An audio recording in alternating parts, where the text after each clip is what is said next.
Did an oil change on the truck today, which certainly isn't crazy or wild, but the crazy and wild thing is that instead of using synthetic, which I've been using on my truck since my first oil change, is I'm switching to conventional for the foreseeable future. Stick around and I'll tell you why.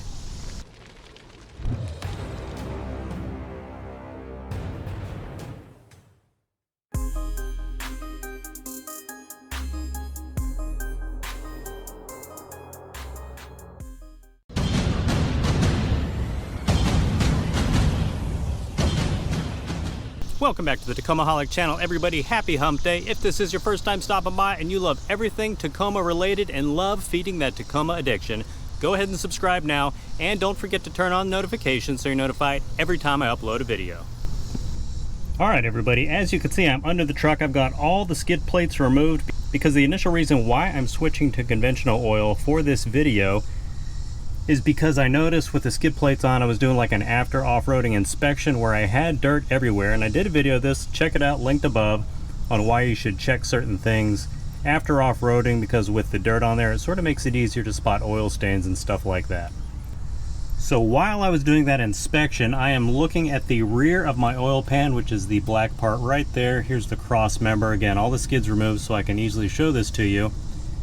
And I noticed a small leak or seep, whatever you want to call it, just on the rear part of the oil pan. I checked all around, nothing in the front, nowhere else.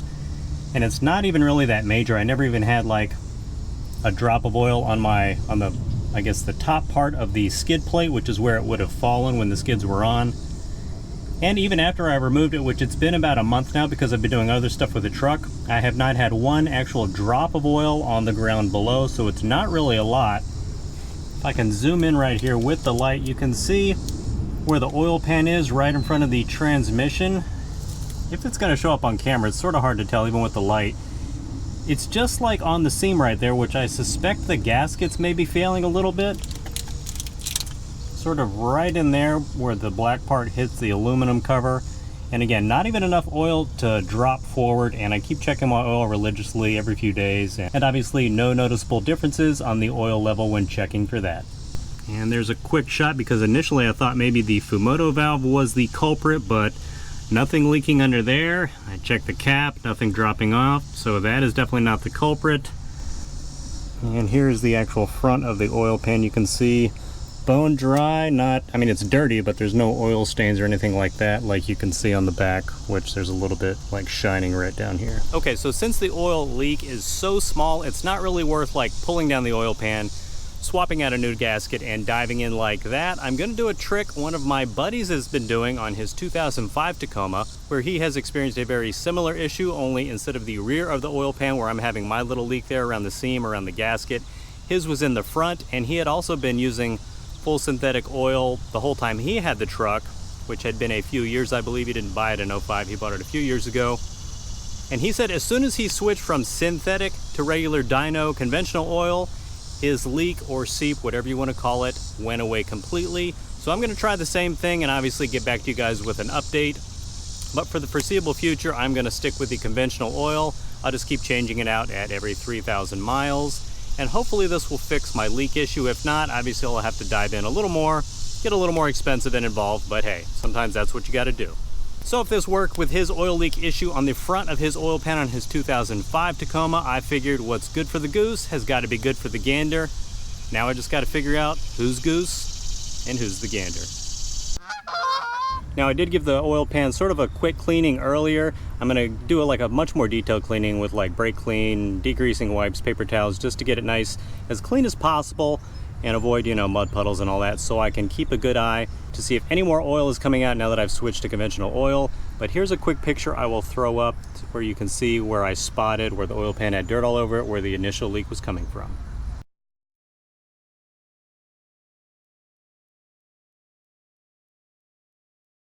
Okay, in addition to that reason, my personal reason for switching from synthetic to conventional, just for that leak issue, while searching around for potential fixes for that, you know how it is when you search around on the internet, through the rabbit hole, you never know where you're gonna end up.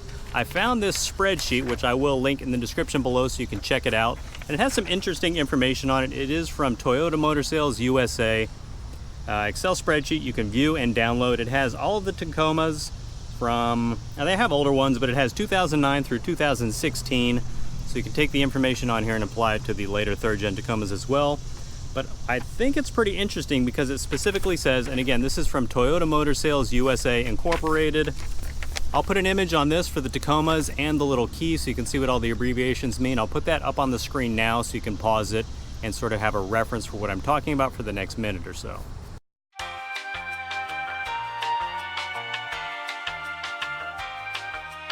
But what the spreadsheet specifically says, for the 4-liter V6, which is the engine used in all of the second-gen Tacomas, the oil specified has the N abbreviation, which using the key says non-synthetic or conventional oil only. The spreadsheet has every other Toyota on it as well, and an option for some of those is conventional oil recommended, which of course is different than saying conventional oil only. And I'm wondering, and I want to get y'all's opinion on this as well, so comment below. Maybe this is the reason Toyota's recommending conventional oil for this engine to avoid that leak issue. I'm curious to see what you guys think about that, so go ahead and comment below. Also interesting, for the 4-cylinder second-gen Tacomas, 2005 to 2015, they're saying synthetic oil only, and the same for the third-gen V6 Tacomas, synthetic oil only for that. I've always sort of thought like you can switch between synthetic and conventional all the time without any issues. Conventional versus synthetic is not a heated debate, but it's something people sort of get religious about almost, so don't want to start any of that because obviously it's the same weight oil. I'm wondering if like the molecule of a conventional oil versus synthetic is just a little bigger, thicker, whatever, making it less likely to leak, or if they're stickier compared to synthetic. We'll find out. Now, believe it or not, before I did this switch, I did check both my 2014 Toyota Tacoma owner's manual about the oil. It just has the weight in there. It doesn't say synthetic or conventional. This is the 2014 warranty and maintenance guide, which you can sort of check off maintenance as you do it, and it shows you what you need to do at each mileage increment. And one thing I noticed in here that was pretty interesting, it's got the Schedule A maintenance for the 4-liter Tacomas, but on the bottom it says Schedule A. If you can see it, it says non-synthetic oil. Well, it just says non-synthetic, but I'm assuming they're talking about oil. Now, none of the little asterisks or, notes, it doesn't say non-synthetic only. That's for the V6, and when you switch to the schedule for the 2.7 4-liter, on the bottom again, it is saying synthetic, lining up perfectly with that chart I linked below. So I don't know why they don't just come out and say in the actual warranty guide or your owner's manual, only use oil A versus oil B. They're really only giving you the recommended weight. So sort of curious move by Toyota like that. It'd certainly make my headache a little smaller if they would just have printed that in the owner's manual, which I check for, all the fluid levels, recommendations, weights, all that stuff, but what can you do? All right, everybody, this is one of those videos. I certainly want to get y'all's opinion on everything related to what I've been talking about, conventional versus synthetic for oil leaks. And if you have any other maybe fixes that I should be looking out for down the road for my specific oil leak, comment below, let me know your suggestions for that. As always, thank you so much for stopping by and supporting the channel by watching this video. Next video should be the more in-depth throttle body cleaning video, which I uploaded and then took down because a lot of you had some very good suggestions that I thought about just doing a follow-up video, but I figured it'd be better to have everything in one place. So I'm just waiting on a gasket to come that you do need to switch if you do pull the throttle body off, which I will do in that follow-up video. So stay tuned for that, hopefully in the next day or two. Enjoy the rest of your week, and I'll see you in the next video.